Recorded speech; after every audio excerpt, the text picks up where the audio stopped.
Rich Hartman, you're taking notes, right? Sure. Okay. This is Ocean Tourist Planning Commission meeting via Zoom. This meeting is being recorded. It's Tuesday, January 26, 2021 at 2 p.m. Roll call, Greg Cox, Here. Richard Hartman, Here. Daniel Robert. Daniel, you're muted. Here. Eleanor Norman, Here. Richard Mills, Here. Pat Homestead, Here. Dan Bricker, and we have Sarah Logan with us, and Scott Anderson. And do I see, and Alicia. We need a motion to amend the agenda to include the election of the chair and vice chair. I forgot that. This is Richard Wills, and I make a motion that we amend the agenda to have an election for chair and vice chair for the Planning Commission. Second. So moved. Do I have nominations for the chair? This is Richard Wills, and I would like to nominate Dan Brinker to continue as the chair. I think he's done a superb job during this tenure so far. I second. You guys are kind. You know, if you're good, wear it. Anybody have anything else to say? Okay, do I have a nomination for the vice chair?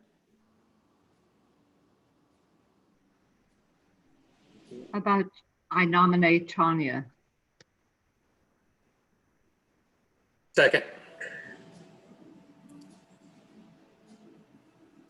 I'm honored. Okay. Any other discussion? Okay. We have a vice. Who was the second there? Greg. Okay. I have a motion to approve the minutes from our meeting on December 8th, 2020.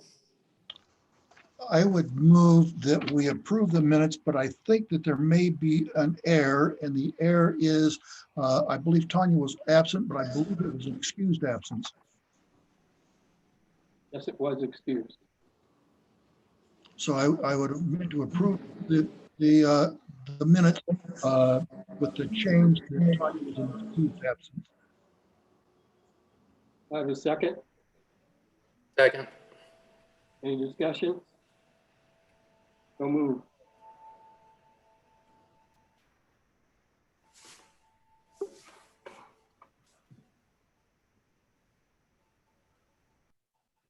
Who want to interpret our rules and regulations, and part of it is if you have 3 unexcused absences, you can be removed from the Planning Commission.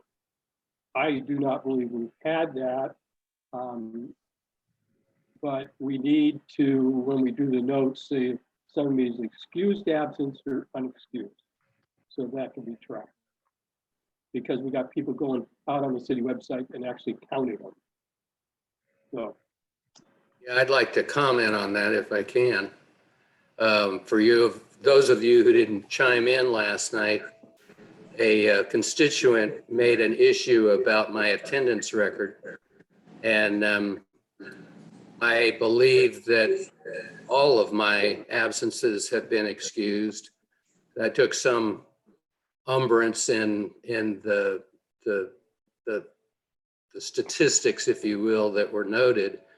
But I'm happy to say that I think I filed the last legal brief I'm going to have to do for the rest of my life. And my dad is still 90 years old and is doing well, but there will probably come a point where I will have to go to Texas to take care of, or at least see him, preferably before he dies again. But at any rate, I do appreciate you all putting up with my family's encumbrances, if you will, on the planning commission. So if anybody's gonna miss a meeting, please send me an email. So we've got it covered. Okay, we're to public comment. Sarah, do we have any? We didn't receive any public comment via email. I do see Don Westfall's on here as he would be a member of the public. Don, do you have any public comment to give? No comment. That concludes public comment. Excuse me, I'm here. Marlene, Yes, this is Marlene. you have public comment? Yes, I do, please. Okay, Good afternoon, this is Marlene Penry. I'm asking the Planning Commission to reconsider going forward with drafting a lighting ordinance for new construction. The typical new house in my neighborhood has 3 exterior lights, 1 at the front entrance and 2 on the garage. I believe I heard one of you say there are about 5,000 vacant lots in town. That is 15,000 lights. 15,000 lights that could be fully shielded in compliance with the Dark Skies Initiative, not just dimmer bulbs that the homeowner could easily change. Currently, a developer would have to know an educational document for exterior lighting exists, take the time to read it, and then find a sentence that states they should just consider dark skies lighting when feasible. We could do so much better by requiring it. I believe the cost of shielded lighting fixtures is insignificant considering what I'm seeing as new house prices. It could be enforced by being a requirement for the certificate of occupancy. I know you've taken the position to wait and see if the educational materials work before going forward with an ordinance, but I don't see that you have any way to measure success or failure. Also, you might not think that we currently have an uplighting problem, so I would like to suggest taking a drive on a foggy night when all the uplight is reflected back down and you can see the problem.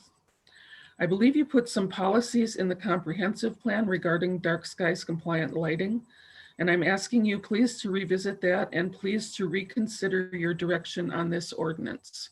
Thank you for your consideration. How do we spell Marlene's last name?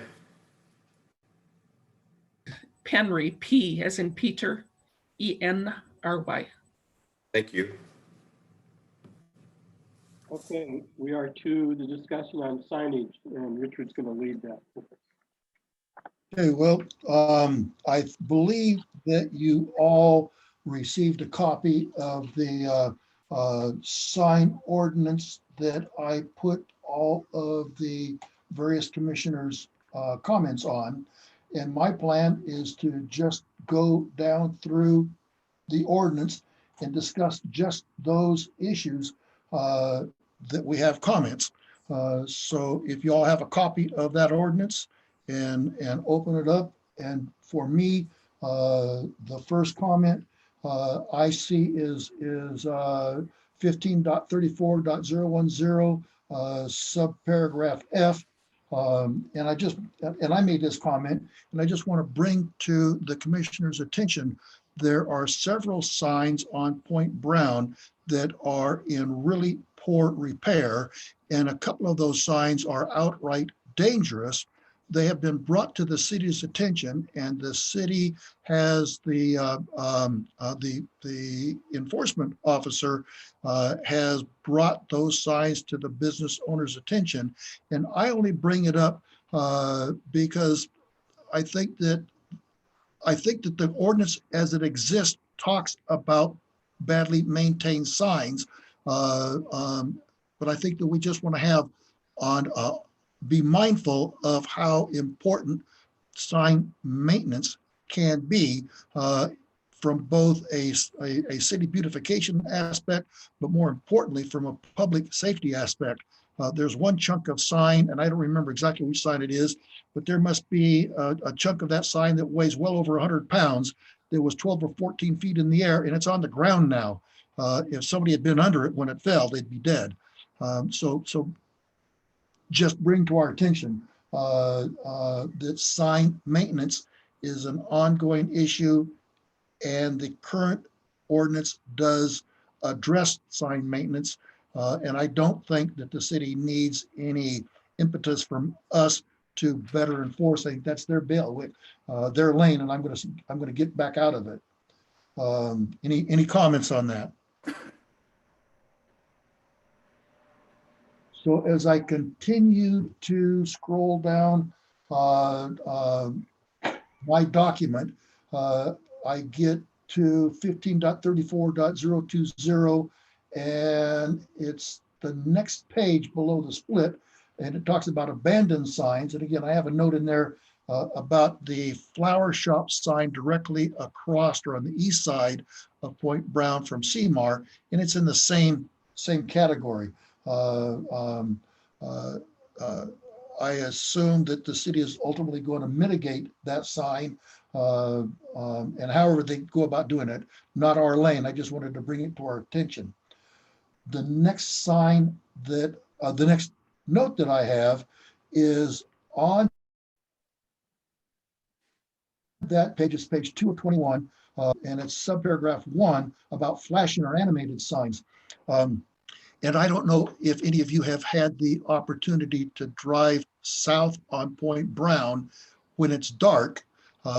There is a flashing illuminated sign at the Sunnyside Cafe, and it has multiple stages. When it's in its brightest stage, it is blindingly bright. In my opinion, having it zap me in the eyeballs one evening, it's dangerously blindingly bright. And I think that at some point, as we are addressing this sign ordinance, that we need to include some standards on illuminated signs, flashing signs, and the level of illumination measured in lumens that is acceptable to the city. And I'm not sure how we reached that conclusion, and I would like to hear your opinions. Any discussion? I think that's a hard one. I know from personal experience, as you've all heard me say more than once, depending on a person's eye condition, I used to have cataracts. Bright lights for me with cataracts are like dim lights to a normal person. So I'm not sure how you would go about the technical part of whose eyes are we going to please. So that's a hard one for me to know how to digest. So my response to that is I've done a fair amount of research on measuring illumination, and there are light meters available. Amazon sells one, and it's around $230, and it measures lumens at the light sensor meter. And other cities have established a lumen value that if you exceed that value, you're in violation of the ordinance. And I am quite willing to do some more research and find out what other cities have adopted as an illumination standard. And then I would write that into this ordinance and send it back out as a change before we move forward on adopting a final ordinance. And the advantage of using a standardized light meter, the light meter that I investigated is accepted by many law enforcement agencies across the country. And so any police officer or enforcement officer could simply take the light meter and stand at the appropriate boundary and read how many lumens that meter is saying there that is being emitted at the property boundary, and either you're inside the parameters of the ordinance or you've exceeded the parameters of the ordinance, and then whatever disciplinary or punitive action that the city decides to enforce, that's up to the city. But we have established a standard lumen that is easily measured and verifiable, and not having to rely on all of our various abilities to, on all of our, on the way that light affects all of our various eyes. So that's my suggestion. Yes, go ahead, Greg. Richard, this is just the definition section. And you've gotten into kind of the enforcement of the ordinance, which will come later. But for purposes of a definition, what I would recommend on this statement that you have here is that you drop the last four words or the last three words, exceeds 4 seconds. Whether it meets that parameter or not, it's still a flashing sign. I think that that's a little bit overly prescriptive for definition purposes. Greg, I agree with you. And the reason I put it here is there are no illumination standards in the ordinance. And so this was a placekeeper that if we want to move forward with establishing the standard, then I or anybody else who would like to can investigate what that standard should be, and we can insert it into the ordinance at its appropriate place. This was a placekeeper. Right. I mean, I appreciate the definition. I'm just suggesting that if you limit it that much, somebody will come up and say, well, mine only flashes every 5 seconds. So does that make it, Right. make it illegal? So I'm just suggesting that qualification is unnecessary for purposes of a definition of a flashing sign. I agree with you on the definition, and I agree that the 4 seconds should be dropped. And I would entertain a thumbs up if we all agree with that. Then, as this ordinance gets worked on, then we can drop those 4 words out of the definition. So, thumbs up for those who agree. It looks like I see a consensus. And Eleanor, I think that you also had a comment to make. Greg said, I think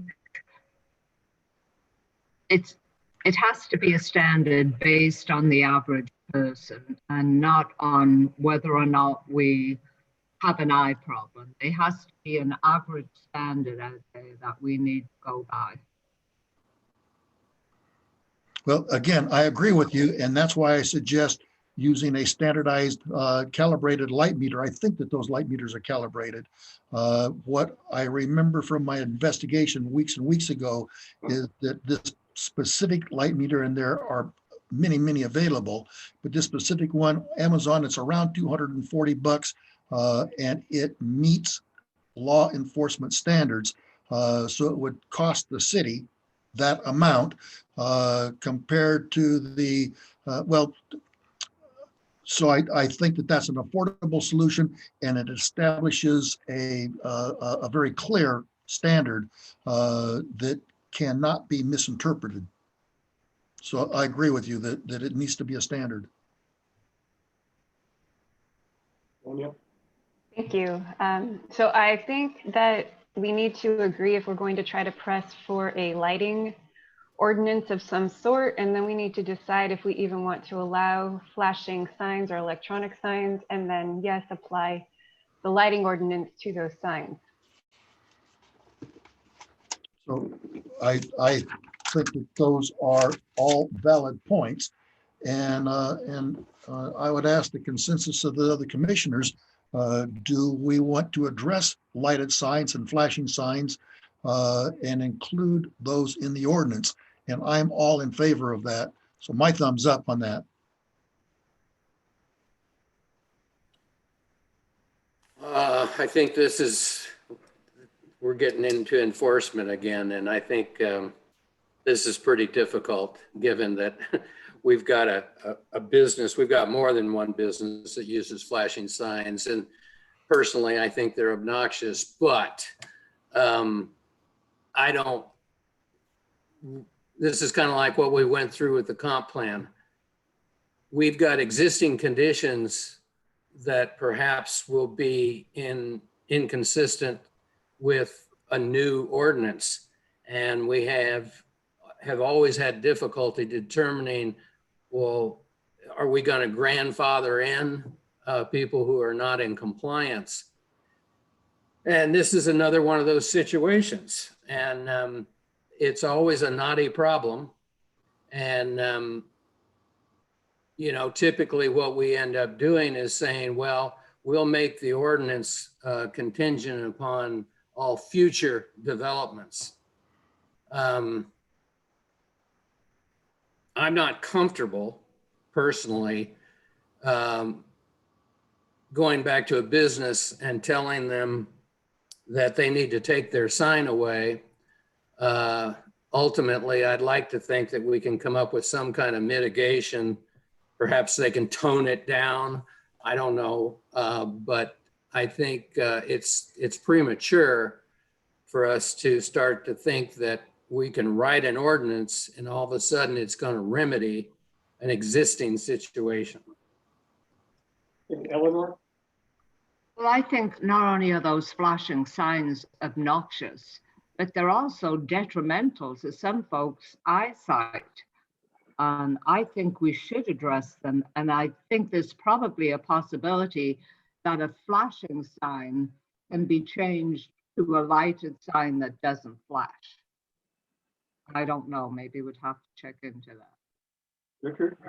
So, Greg, I hear what you're saying. I agree with Eleanor, and I have a limited experience with those types of signs. And in general, like the sign at the Sunnyside Cafe, it's controlled by a computer inside the establishment. And it is just a matter of typing the new message to change how bright the illumination is and what the message says. So those signs in general are programmable. And so there is no real cost to the business to tone that sign down. And as I have driven around the city at night, that is the only sign that poked me in the eye with a spear. So I don't think that there is any issue about grandfathering in other signs. In general, the downtown corridor on Point Brown is very dark sky friendly in my interpretation of dark sky initiative, with that one exception. Years and years ago, the Caldwell Banker sign right outside the gate had a similar sign, and it was brought to their attention what a safety issue that was, and they stopped using that sign. So Greg, I hear what your concern is, but I think that it is easily addressable. Go ahead, Rich. One of the things that we forget, unless we own electronic signs and program them, I don't have any in this county, but I've had them in other states. Yes, they are programmable. They're not necessarily as programmably perfect as you would think. So I don't know the person at Sunnyside Cafe. I did drive by that at night on purpose. It was bright, but it wasn't blinding to me as a person. But I know that sign, the way he built it, was for daylight. So the brightness for that sign is during daylight hours. It illuminates better. At night, I'll agree, it's much brighter than you would need or expect. But some of these programs, you can't just say at 5 o'clock, it switches to a different mode. They're just not all that high tech. Even though you're right, it still is programmable via computer type application. Tanya? And then Oh, thank you. I think Rich raised a good point. I kind of forgot what I wanted to say now, actually. Never mind. with that, So I guess what kind of concerns me about this is, would that apply to open signs? Would it apply to Mike Doolittle's place where he's got all those lights going all the time during Christmas and holidays and that type of thing? So I'm wondering if we're kind of getting into a little bit of a slippery slope here. Well, I'm not familiar with that place, but Christmas kind of holiday lights are exempt. That's what I thought I read. So Dan, I was going to reiterate what you just said. In all of my investigation of illuminated signs, the holiday lighting is exempted. So I don't think that's going to be an issue. And I absolutely respect the business's right to advertise, but I also respect residents' right to not be assaulted by sound or light or any other physical assault. And in my opinion, bright light at night is an assault. Um, uh, Maybe I take a harder position than many do, but I don't see why I have to jeopardize my life right south of Point Brown at night. And the first time I encountered that sign and it flashed to its brightest setting, it was so bright. And I also have cataracts that I felt that I was in danger because it was so startling. It caused a reflex action. So I think Tanya had her hand up, but I think that before very much longer, we as a commission need to take a vote on, do we address illuminated signs in the sign ordinance? And then do we address the standards for those illuminations? And once we reach that decision, then I can do some research and get back with the commissioners. But before I spend that energy, do we want to address illuminated signs? Daniel? Thank you. Just in response to Richard's question, I think that we should. I was going to say that businesses need certainty in rules, right? It just seems like that's the easiest way to move forward, is give people requirements and rules so they know what's allowed.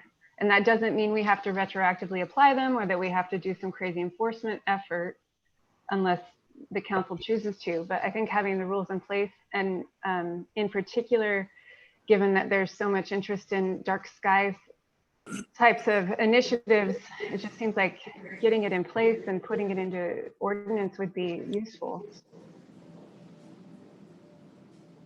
Okay, where are we at? So I think we need to ask a consensus. Do we as a commission want to address illuminated signs and flashing signs? And if we do, and if in the future, the near future, we're going to work on a dark skies ordinance, then maybe illuminated signs would belong in a future dark skies ordinance rather than in a sign ordinance. So I would ask for a thumbs up or down on whether we address illuminated signs, and then secondly, whether we address them in the sign ordinance or in a future dark skies ordinance. So we do want to address the illuminated signs. And then the second question is in the sign ordinance or in the future dark skies ordinance. So thumbs up for sign ordinance. Just a minute, just a minute. I'm sorry, Eleanor. I think it needs to be addressed in both places. I think it pertains to signs and it pertains to dark skies. So I think you can address it in both places. I personally like Eleanor's suggestion, and I would suggest that if we put it in the sign ordinance, and then if in the future we make a dark skies ordinance, we can just lift the text right out of the sign ordinance and insert it into the dark skies ordinance. That would be my suggestion. Sounds good to me. Any other discussion? We got a thumbs up on being in both.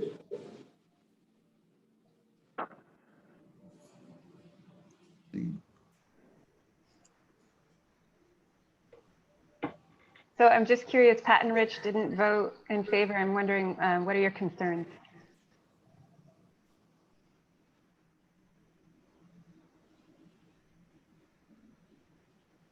Well, Nobody? my concern is I think that there's a lot of signage out there that, you know, if we go with the idea of controlling how bright the signs are, then I'm fine with that. But I think to restrict any kind of a flashing sign, period, it's just I'm not comfortable with that. I didn't think we were restricting them. I guess I thought that would be part of the ongoing discussion. Me too. Okay. I didn't need to vote, and it was already carried. Okay. If this panel thinks that a dark skies policy is going to be approved by the city council, I think we're not even close to that yet. If we want to address, I mean, we already addressed illuminated signs in here. So now we're going to potentially add more layers of management on the businesses about how bright they can be. And as long as it's reasonable, they can probably digest it. But we aren't enforcing ordinances we already have. So I don't know. It's baby steps for me. Well, Rich, I agree with you. And in the sign ordinance is, if a sign is too bright and it impedes traffic or is a safety issue, it's already in there. There's no measuring that. And so I think that's what Richard's trying to get at is we need a measurement.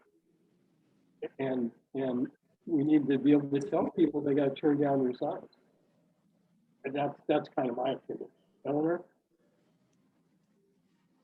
There definitely are ordinances that are not being addressed right now, but that does not mean we shouldn't have them in place. It seems to be based on complaints.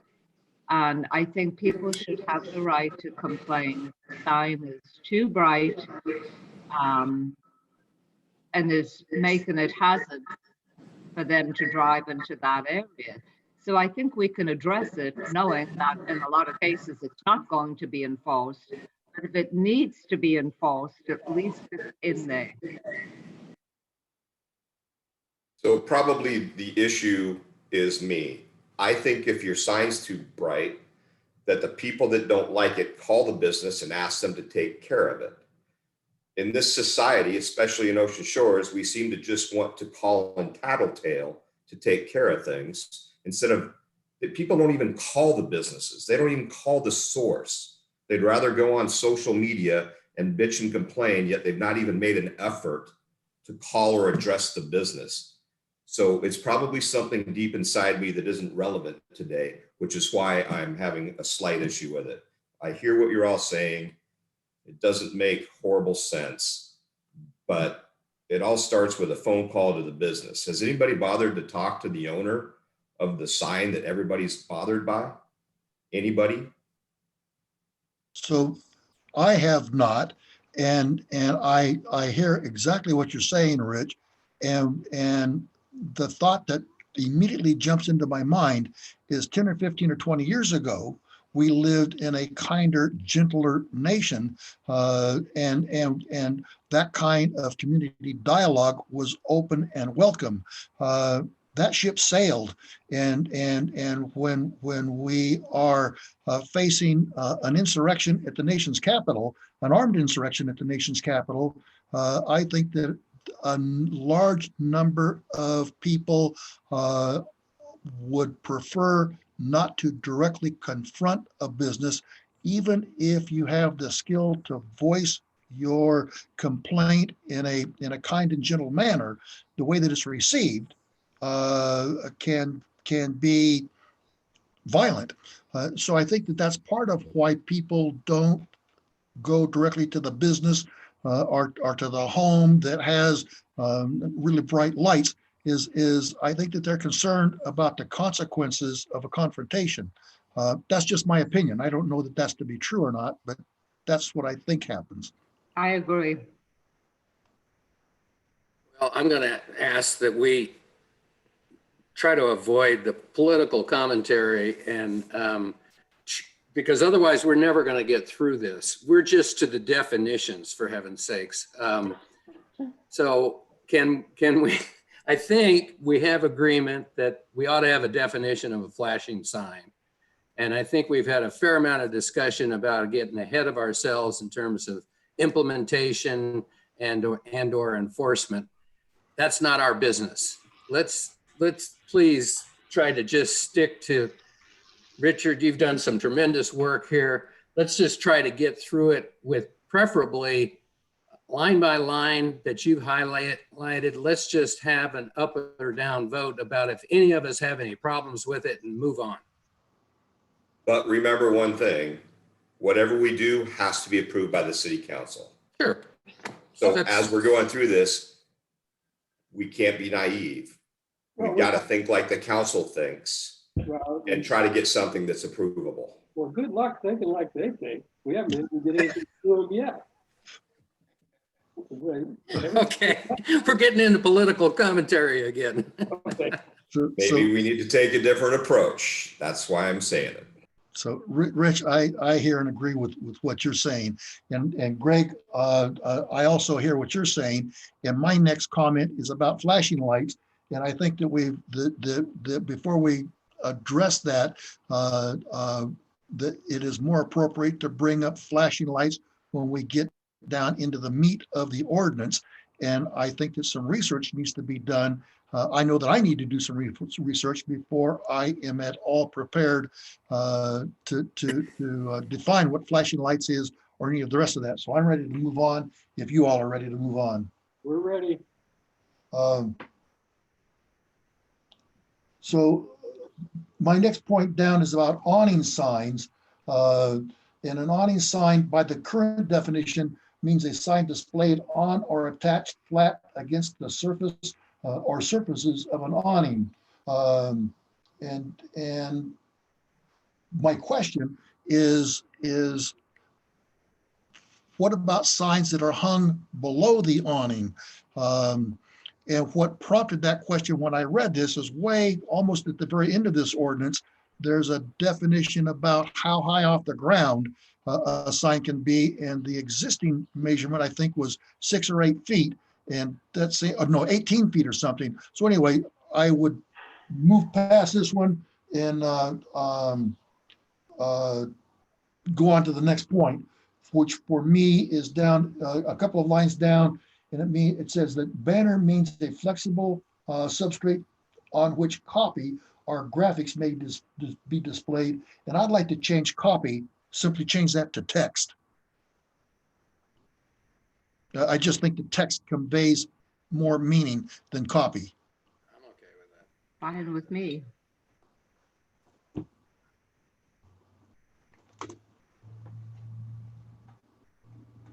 Next point, Richard. The next point is as we go on down, and let's see what page this is. This is page 3 of 21. And there's a definition of fascia sign, and it says see wall or fascia sign. Well, fascia sign, to define fascia sign is a circular definition, and I would simply remove fascia sign. So it says fascia sign, period, see wall sign, because that's where fascia sign is defined. So it's just an editorial thing. Yes or no?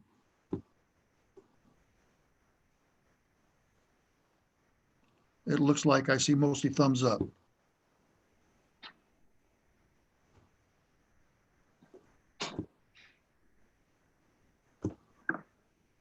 Okay. I keep going down, and on what is this, page 4 of 21, it says outdoor advertising sign means a permanent sign erected, maintained, or used in the outdoor environment for the purpose of the display of commercial or non-commercial messages not appurtenant to the use of products sold on or the sale or lease of the property on which it is displayed. That's 162 words to say a 3-word sentence or a 6-word sentence. As I bring this back, I want to redefine that if you all agree that that specific definition is confusing. Yes or no? Yes. Okay. Let me just make a real quick change here. And then I've done a couple of lines down.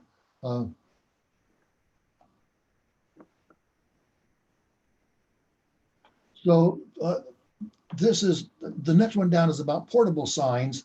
And I think that portable signs need to be better defined. And again, with your permission, I will do some research and try to bring back a better definition of portable signs. Yes or no? Yes.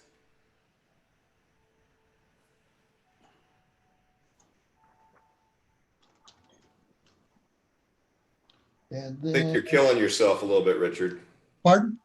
I love you, but I think you're killing yourself a little bit here. Well, yeah, so Rich, I hear you, but definitions are important. Word use is important. And so a real brief anecdote, I can't tell you how many times I've come away from a meeting and then talked to another participant of the meeting.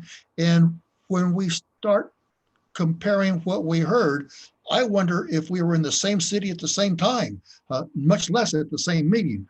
And so I have, over the last few years, I've become concerned about how inexact our language is, and where it's possible and easy, I think that it's relatively important to be as concise as we can be. And these are relatively easy changes, and I'm happy to spend the time making them. Okay, can we move on? The next one is down, it's the top of page 5-21, 5 of 21. And it's projecting signs means blah, blah, blah, blah, blah. And then they define it in both imperial measurements and metric measurements. And years ago, decades ago, there was a big push to try to educate Americans into adopting the metric system. That has not. That's going to happen. And I would just like to drop it throughout this ordinance. I would like to drop any references to metric. Okay with it. Okay. Let's start to deal with this stuff by exception.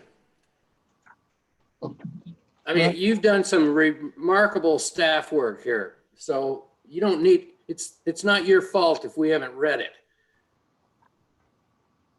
So I'm Well, that's not fair. I read it. I read it too, but let's just deal with it by exception. I don't need you to reread or reiterate what you've already written. So as I go on down to the top of 11 of 21, and Dan Brinker, you all see the note that Dan made,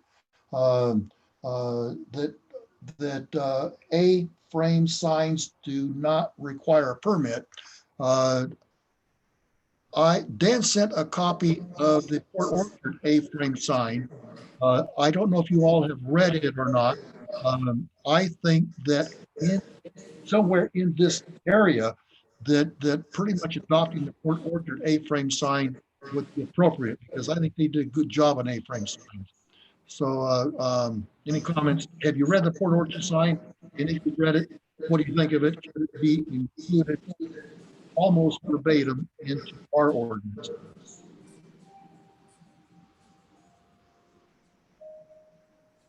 Well, are we going to get to the point where we require a permit for A-frame signs? Well, I think that it was Rich Hartman that said, that, why permit A-frame signs? And I agree with that. I think the only requirement I would like to see on A-frame signs is that they are not left out overnight. When you close your business for the evening, that you take your A-frame sign down. that already exists. Perfect. Okay, perfect. But I think it needs to be spelled out in case we get a business that decides it doesn't want to take it.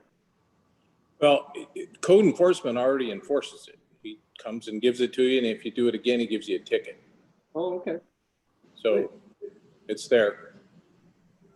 I know from an experience. Okay. I didn't see that in the ordinance at all.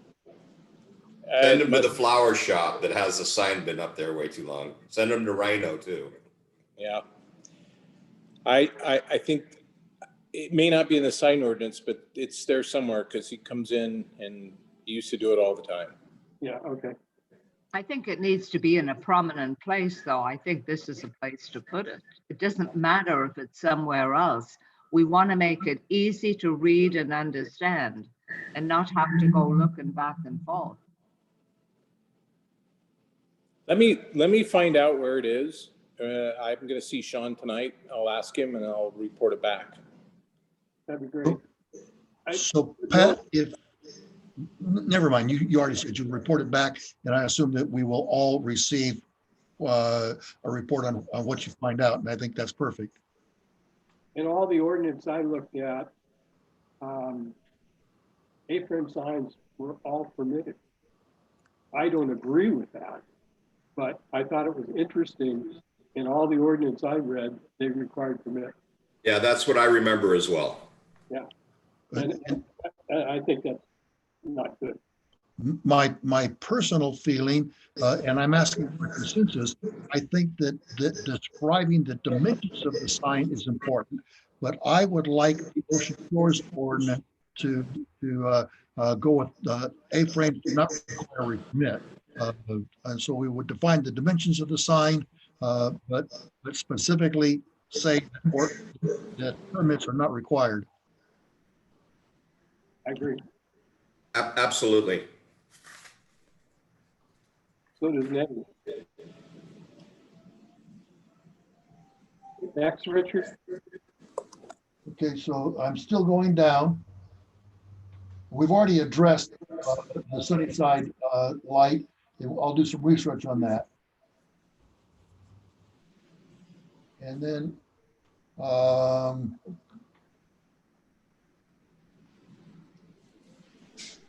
yeah, the next point down is about maintenance, repair, and removal.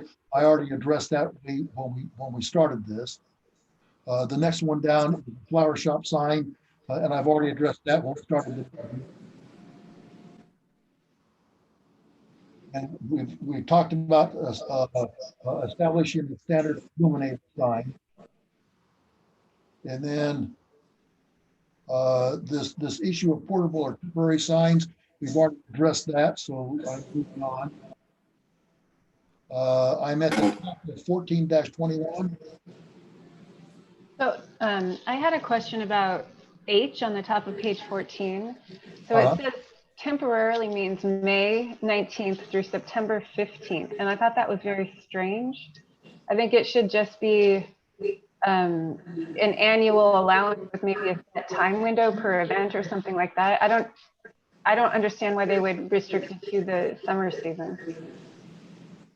I think I know the answer to that, Tanya. It's because of the wind, and they tend to get destroyed and blow down, but I'm pretty sure that's the reason.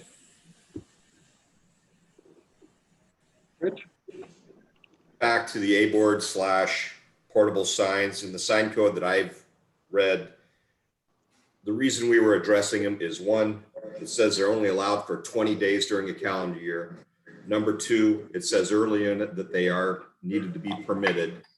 And it doesn't say anything about taking them in at night anywhere I can find, but it does only limit them to 20 days a year, and they have to be permitted. So we wanted to get rid of those two problems. Exactly. And as I go through this, I have it in my notes that I'm going to rework that whole issue, and then bring that back at our next meeting. Let's see. Oh, the next item down again, we're still on H.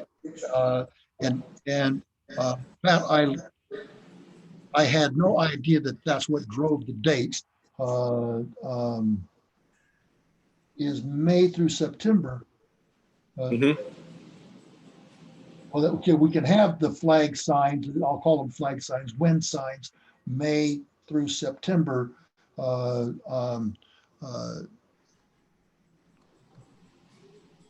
It's my thought that I don't know that we need to address a date, as Tanya is also suggesting. If you put your wind sign up and the wind destroys it, that's your bad. I don't think those signs pose a safety issue. And they are so inexpensive and so eye-catching that I personally, without more research or input from the rest of you guys, I don't see any reason we have any restrictions on wind-driven, on those flag type of signs, the banners or the signs that have the loop, sign hangs down from that loop. I don't see why we need to have any restrictions on those personally, but I sure welcome conversation, dialogue. Anybody have any thoughts on? Eleanor? I would agree with taking out that time limit. Yeah. My personal feeling on those types of signs, as long as they are far enough off of the road edge so they don't provide a driver safety distraction, so they don't cause a driver safety distraction, I don't see any reason for the city to regulate those signs. That's my personal feeling. Any other ideas? I'm good with that. Let me make a note. Eleanor? Well, now that you mention distance from the road, Richard, that could be a concern if the wind caught the sign and it blew onto the road and distracted drivers and, heaven forbid, caused an accident. So maybe distance from the road would be a consideration, and then they can leave them up as long as they want to. I go ahead, Pat. I think that can be defined as just, it needs to be on their property, not in the right of way. I like Pat's suggestion, and I will change the wording to reflect that if I have consensus. We're all good with that? Good. So those signs stay on your property, not on the I right. have one comment. If we're worried about wind, shouldn't we just put in there that sign owners are responsible for preventing their signs from blowing around in a windstorm? By law, they already are. Okay. You know, and not by city ordinance, but by law. You're responsible for the damage that your, if my roof blows off and knocks down my next door neighbor's house, I'm pretty sure that I'm legally liable. So I don't think that we need to address that specifically.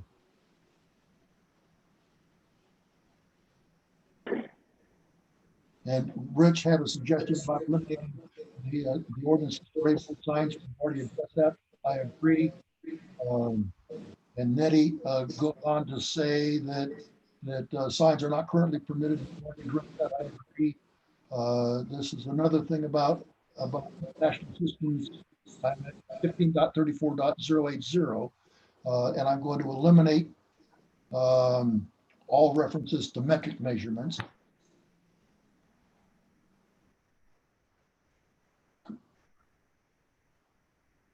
Where are you at, Richard? I'm on 1534.080, which is about midway down on 14 of 21. Or almost to the bottom of 1421. I got different page numbers than you. This is 15.34.080. and it's A2. This page number is kind of at the top where when we printed it out, our page number's at the bottom. And they're different.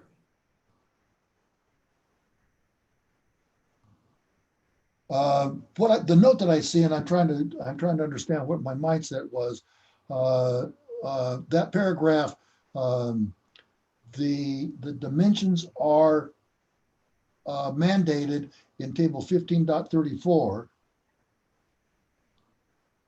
And my note up there says, this seems to say that each subdivision or commercial complex is limited to having one sign per entrance, except exceptions are listed in A, B, and C below. And I ask, is there any reason, am I reading this correctly? Is there any good reason for changing the allowed dimensions of such signs? And I don't think that we need to change the dimensions that are in table 1534.080. I think the table's fine just like it is, and we don't need to further define those.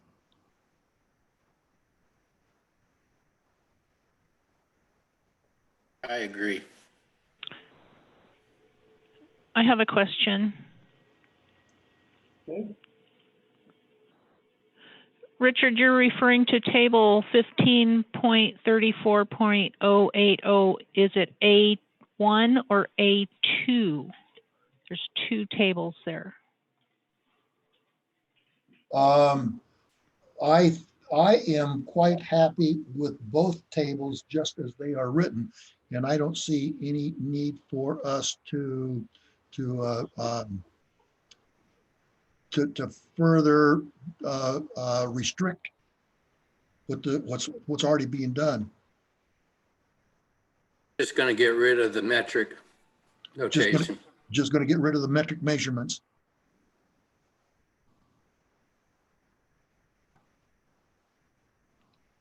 Think anybody's going to complain about that, Alicia?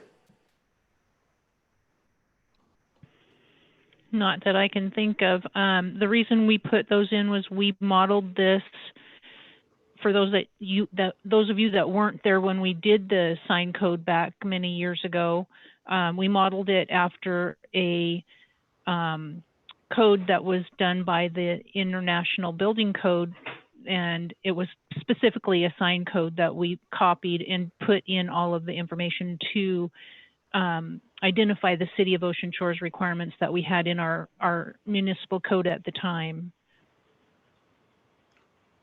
So if I am understanding what I'm reading here correctly, and I apologize, I'm in the middle of having cataract surgery, and my vision is really wonky. It's really hard for me to read computer screens, but I am quite happy with both tables A and B just the way they are, and I don't think that we need to put any additional caveats or restrictions on.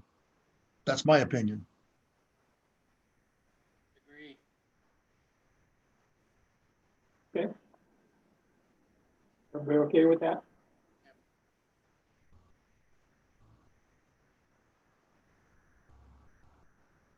And then Dan had a comment about down on B2, lower down on that page below the table.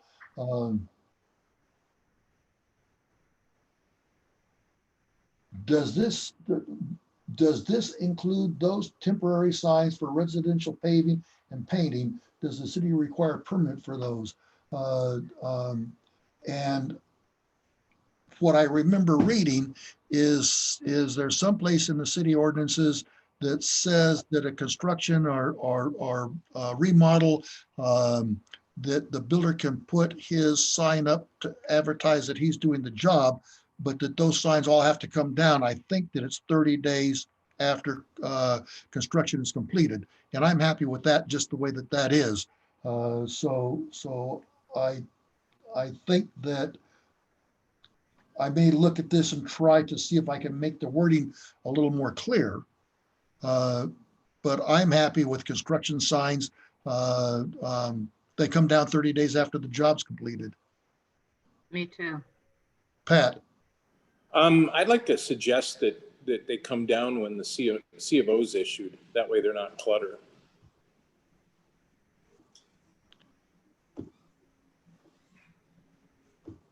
C of O is a certificate of occupancy. Correct. Well, my issue is I've seen we've got two different people, our local paving contractor. We've got a painter in town, and they're putting those signs all over the place. And there's two signs on one home on Duck Lake Drive for paving. It's been out there over a year. And so it's not being enforced, but I bet you if we asked Sean, he probably would enforce it if they should come down. But that was my point. At what point does the code enforcement really get involved? Eleanor? If you have a time limit, at least it gives you some reason if there's a complaint to go out there and ask them to remove them. I think a time limit is good. And I think they should be allowed to leave them out there 30 days. You know, we want people to advertise their business without going overboard and leaving it out there 12 months. Yeah, these signs, the one sign that I'm talking about that has two signs for the paving contractor, it's on Duck Lake Drive. Not like people don't drive by it all the time. All the city people do. So that was just. We want them to advertise. I think there just has to be some limit. Agreed. Rich? So as we're getting deeper into this, it makes me think of one thing that I'm not seeing. Where's our magic grid? Where's the magic grid that tells us what signs do need a permit and what signs don't? I know what the code says, but as we get through it, an A-board sign, we all agree shouldn't have a permit. We're not charging a permit as a city, but the code hits that it should be permitted. What about that? If we look at the grid, I won't get specific, but the grid that we just talked about on page 14 and 15 that talk about the size of a sign on a building that's already built. What about that 1x2 sign that goes on the side of the building? Is that permitted too? How ridiculous are we getting with what is permitted and what needs to be paid a permit fee and what doesn't? Because right now, looking at our sign ordinance, we can't tell what you do and don't have to buy a permit to put up. So, Rich, I think you have a really valid point. And Alicia, I would ask if you have the time, I would love to meet with you, Zoom or telephone or whatever, and maybe you have some insight into the grid that Rich is proposing. And I think that there's a lot of merit in having an easy to read and understand grid. Yes, this is permitted, and no, this is not permitted. And once again, I'd be happy to work on developing that grid if I can get some help from somebody who has a little more background and experience. And Alicia, I'm nominating you if you'll accept the nomination. You're too kind, Richard. At some point, no offense, Alicia's here today. She's not going to be here 20 years from now necessarily. And a person could just out of their own decide what all of a sudden needs permitting fees and which doesn't without any power to do that. We need to have a direction. I agree with you. And I'm willing to spend some of my research. I'm willing to spend time on it, but I ask a little bit of help because, and Rich, you may be the right one, or maybe it should be you, me, and Alicia, because it sounds like you have seen such a grid, and I can kind of visualize what it would look like, but and I'm willing to work on it, but I need a little bit of help. Well, I see a grid that has a bunch of zeros on it where no permit fees are necessary for any signs. Well, I like no permits except that the city's only source of income is taxes, and permitting fees are a form of taxes. And I want the city to survive. And so I think that we need to be cogent of where the city makes its money from. We just don't want to be in a position where 4 years from now, I've done a lot of a certain type of a sign, and the next thing you know, I've got a $500 permit fee, and I go to Scott and he's like, I don't know, but there it is. I got to pay it if I want the sign, you know. It needs to be more official. Yeah, and I agree. Alicia, I'm putting you on the spot, and I'm putting both you and Rich on the spot. Are you two willing to help me work on this grid? And if the answer is yes, then we'll go forward from there. Sure, I would be happy to work with you guys on it. Perfect. So I'm committing myself. I need to digress for just a moment. I'm committing myself and to a lot of work, and I'm very happy and anxious to do that work. But I need to let you all know I'm having cataract surgery on my right eye this coming Thursday. I had cataract surgery on my left eye a couple of weeks ago, and it'll take me several weeks before my vision gets before my eyes are healed enough that I can get new glasses to correct astigmatism. So there's going to be some period of time, particularly after Thursday, when I'm just not going to be able to read hardly at all. So I am going to do my best to bring something back at the next meeting, but I don't know how much time I'm going to be able to give the sign ordinance. But I just want you all to know that yeah, I'm happy to do the work. I thrive on doing this kind of work, but I've got some health limitations over the next few weeks that I have to consider. The other thing that may exist, they may have such a document at the permit office. That's a good point. This gives you a start. I don't think they have one. Alicia, can you check? Well, you're no longer right next door to them, but you have a relationship with those guys that I don't have. Could you check? Yeah, I don't think they have a grid like that, but we can definitely check on it. Perfect. Okay, we ready to move on? We're ready to move on. And my next one is down at 5 at the bottom of 1621. And I think we've already addressed that.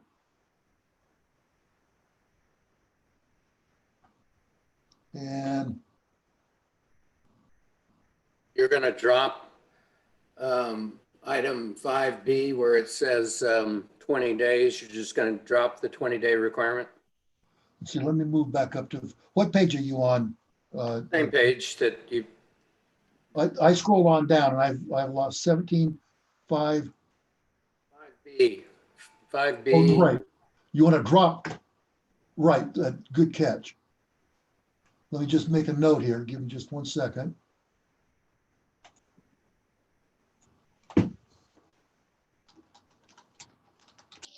I didn't follow that. Where are you guys looking at?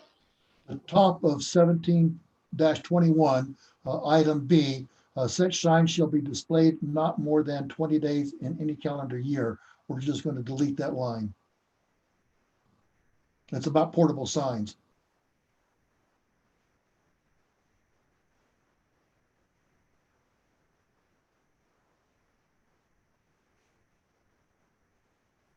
And I don't know if item D applies, since we say they don't need Right. a permit. Good catch. Give me just another second.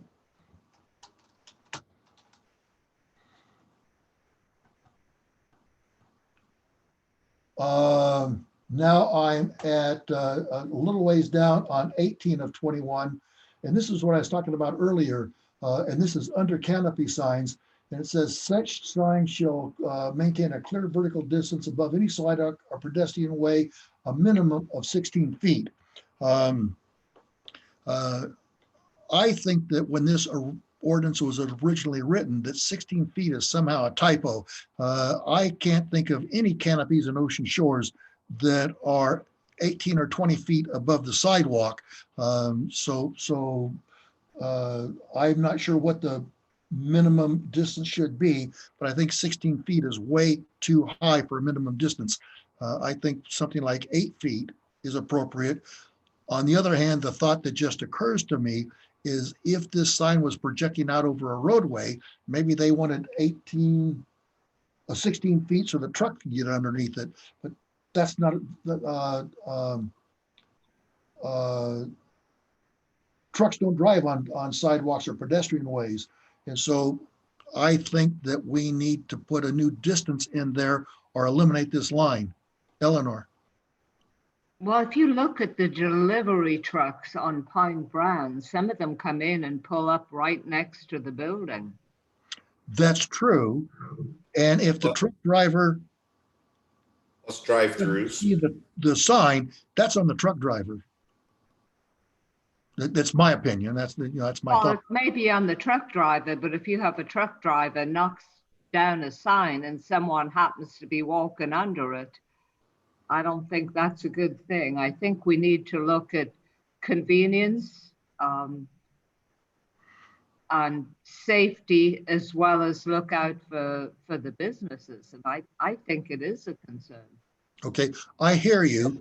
And I'm not arguing one way or the other. Just when I read through, I saw that and I said, gee, that's. It sounds like a lot until you start thinking about it. Yeah. So then I'm hearing Eleanor say, leave this alone. Is that a consensus? We either have to leave it alone or we have to be more specific. What's the definition? I mean, think of a drive-through bank. Think of a McDonald's with an awning over the drive-through. Think of an awning that's just over a sidewalk that doesn't affect cars. You know, that one could maybe be 8 or 10 feet, but if any time a vehicle will be anywhere near it, you know, stupid people do stupid things. That's reasonable. So I hear both what Rich and Eleanor are saying, and I'm happy to leave it alone. I just thought that it warranted having us take a mindful look at it. So I'm going to make a note to just leave this alone.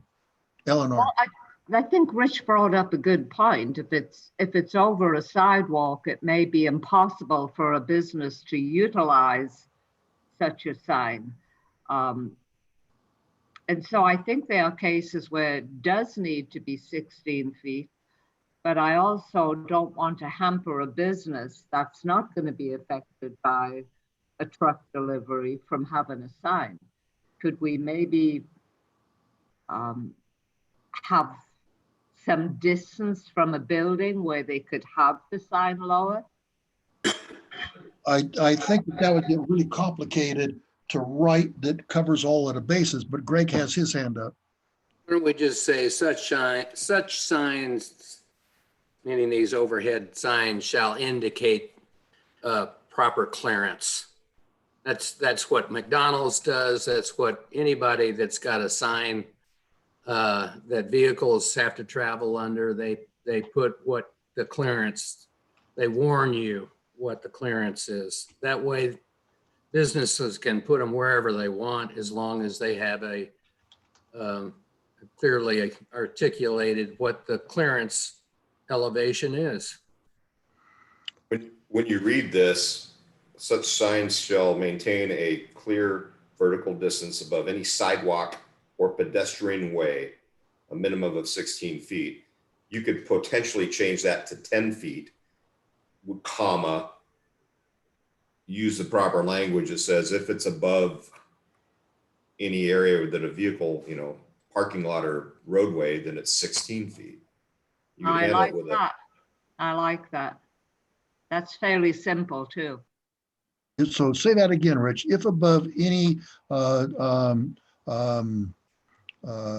change the 16 feet to hypothetically 10. That way any Quig in Grays Harbor won't hit their head on it, comma. Then if you use the proper words to say, if it's above an area that a vehicle is going to travel. So what's a good word for that? Parking I'll lot, think on it a little bit and come up driveway, with roadway, a driveway. roadway, parking lot. Driveway, parking, unloading. And it's 16. Because you're right, the front of a business doesn't need to have a 16-foot clearance. Just needs to be enough for someone to walk under it and hopefully not reach their hands up to, mess with the sign too much. I like it, but I guess we have consensus on that. And again, I'll work on the wording a little bit. And my memory is, I think we're done. I have one other comment. Okay. I don't think the pictures at the end I think they help facilitate our meeting here, but I don't think they're appropriate for an ordinance. Greg, you're absolutely right. The only reason I put them there was to facilitate the meeting and give visual examples of signs that need some maintenance issues addressed. On the ordinance, those pictures won't be there. It was just easier to put them there and send out one document rather than multiple documents. So Dan, I think that we're through the sign ordinance. I am happy to do the work that I've described. If there's anybody who is a better editor than I am, I'm happy to share the workload, but I'm happy just the way it is. And I will work on this as I am able, and hope to have it back to you before the next meeting. Do we have anybody else that wants to make comments about the sign? Okay. I guess sign code's wrapped up. We wanted to bring up next is dark skies. And we're kind of at a standstill, and I think we've got the lead on this too, on the dark skies. So the question is the information, what we have out there, does anybody think it's doing any good? Or Scott, did you raise your hand? I appreciated the graphic that you added to the end of it that showed how people, Scott was trying to talk. I'm sorry. He wasn't coming through though. Can't hear you, Scott. I think he's frozen in time. Okay, Greg, go ahead. Well, I think the graphic that you added to the end of the educational brochure is acceptable. What else do we need to do to authorize distribution of the brochure? How much of that did you catch before whatever happened just crashed? I think it's the weather. Not a bit. Not a bit. Fantastic. Great. All right. I will repeat it. At the risk of the weather crashing it, it's been acting funny all afternoon. So the mayor and I spoke about this earlier. She saw the Dark Skies Initiative flyer on the website, and she thinks it's just time, if we're going to start to move from the informational stage into sort of a more legislative phase, that we take this to council and let council know what it is we're doing. So probably for the next agenda setting, I'm happy to sign Dan yourself up, or at least put that on the agenda so we can kind of debrief council as to where we are with Dark Skies and what we want to do moving forward. So you can sort of assign someone among your group who you'd like to have debrief council on this topic. That's fine, but I think it's probably time we do that. Okay. So that probably ends our Dark Skies conversation. I would add, I think that Marlene's public comments were appropriate, and I myself don't see very much having happened with the informational stuff on the website.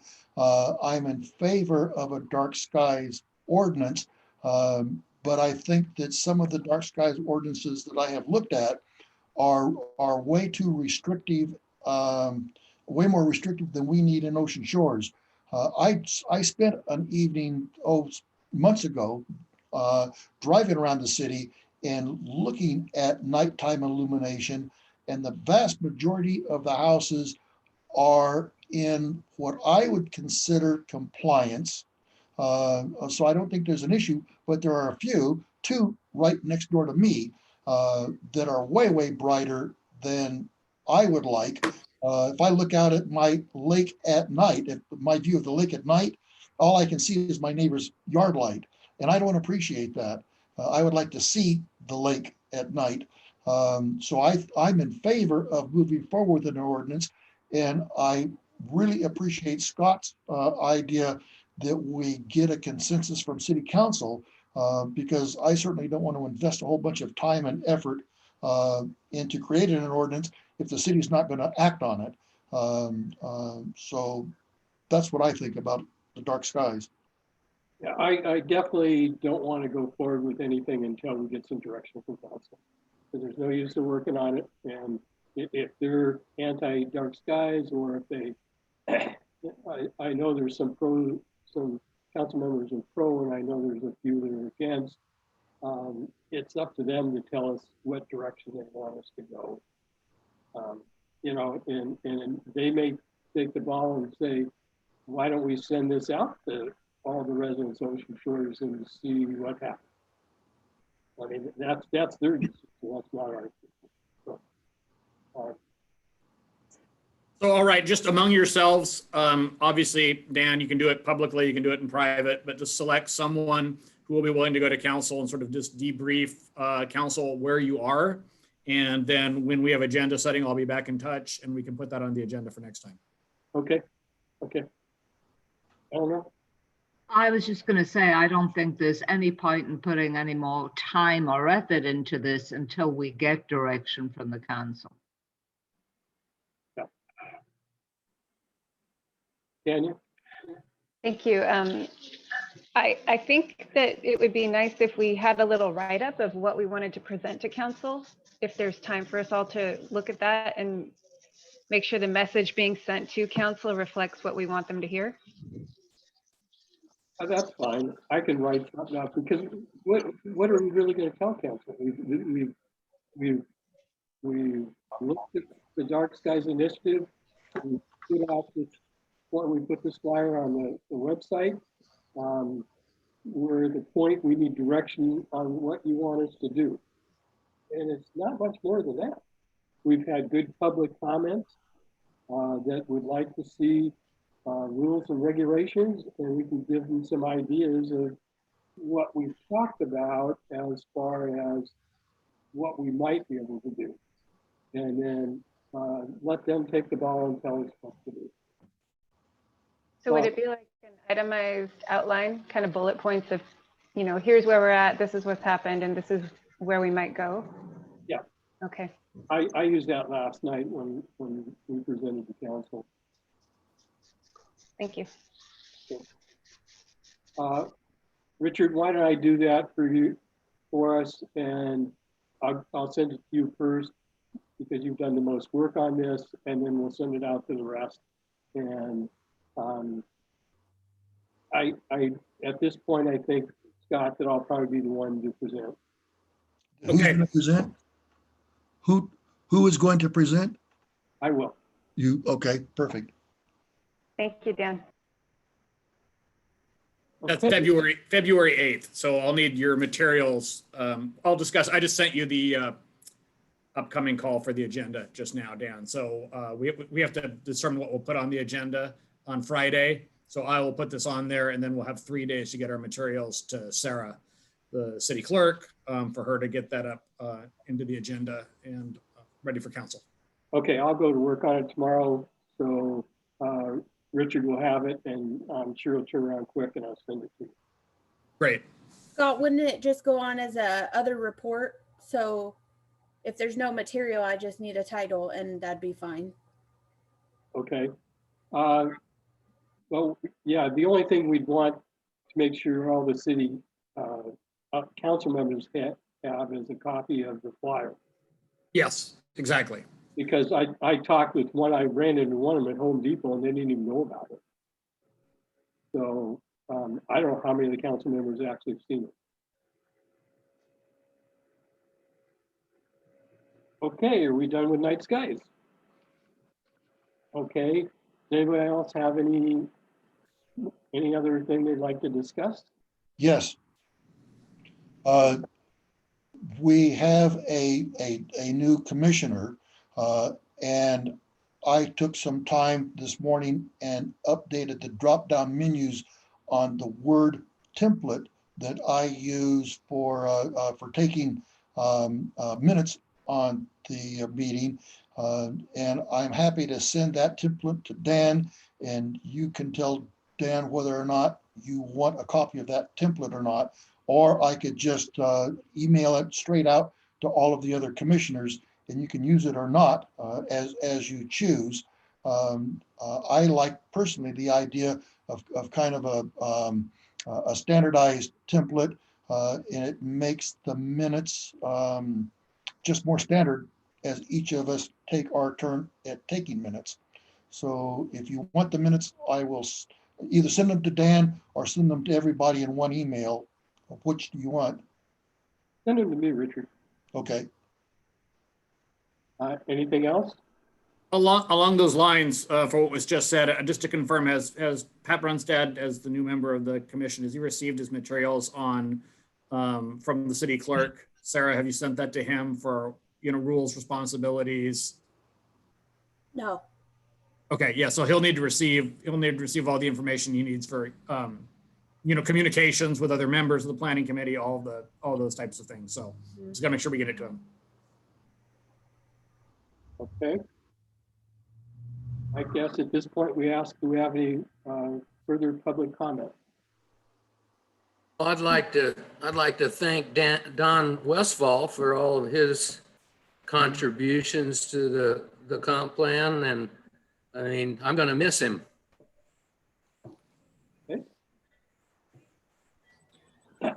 Yeah, likewise. Oh, I'm sorry. I thought you asked for public comment. I did. Oh, sorry. Okay, Marlene. I just wanted to let you know that I have 10 or 15 more copies of the Dark Skies brochures that I gave to all of you folks. So if you want to have them available to the council, just let me know how to get them to you. Okay, we'll talk about that. Thank you. Any other public comment?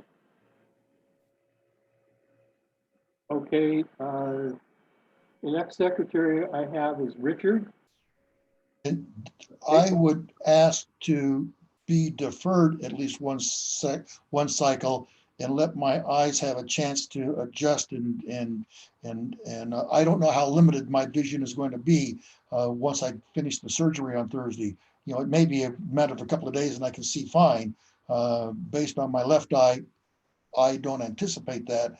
So I would beg whoever's after me that person and I trade places. Is that okay with you, Greg? Yep, that's fine. Okay, Greg Cox is there. Richard, would you send me your Fancy Dan template? Yeah, he's going to send it to me. I'll send it out to everybody. Okay. Okay. Dan, can you send that to me as well? Yes. Yes, I have it on my list now. Anything I send to the planning commission, I send to you. One comment as while everybody is here, that drop-down menu works in Microsoft Word, and it probably won't work in really old editions of Word, and it certainly doesn't work in Google Docs. And so if you're using anything besides Microsoft Word, then you've got to enter the commissioners' names and the dates the long way rather than from the drop-down menu. But the template still provides a framework for note-taking. Perfect. Yeah, that is something that we learned when we were going through the comp plan. Lots of times when you get documents, especially from Richard, they are in Word, and if you just open Google Docs, it won't come out right. So you have to download it and open it in regular Word. And that's Okay, our next regular commission meeting is February 9th, 2021. Do I have a motion to adjourn? I move we adjourn. Do I have a second? Second. Okay, we are adjourned. Thank you very much. We'll see you on the 9th.